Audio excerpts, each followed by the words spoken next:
È risultata positiva la cocaina alla 28enne di Vigonza che venerdì sera ha travolto e ucciso uno scooterista di 61 anni a Padova. La ragazza, subito dopo aver provocato l'incidente mortale, si era allontanata dal luogo per poi ritornarvi qualche ora più tardi. Per questo i carabinieri l'avevano già arrestata. Prima però era stata portata in ospedale per gli accertamenti e sottoposta all'alcol test e al test tossicologico.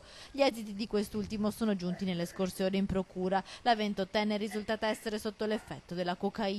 Venerdì sera la giovane, a bordo della sua Y10, procedeva in via San Marco a Ponte di Brenta in direzione del centro di Padova quando ha improvvisamente invaso la carreggiata opposta, centrando lo scooter su cui viaggiava Valerio Negrelli, commerciante padovano di 61 anni, e un'altra auto. Ha poi terminato la sua corsa contro un cancello. L'impatto è stato talmente violento che lo scooterista è stato sbalzato a terra e il motorino ha preso fuoco. La ragazza prima si è allontanata dal luogo dell'incidente, poi vi è ritornata, identificata e portata in ospedale per gli accertamenti, è stata arrestata. Alla luce dei risultati del test tossicologico, il giudice per le indagini preliminari ha convalidato l'arresto e le ha imposto la misura cautelare dell'obbligo di firma quotidiano alla polizia giudiziaria. Date le aggravanti, ora la giovane rischia una pena fino a 12 anni.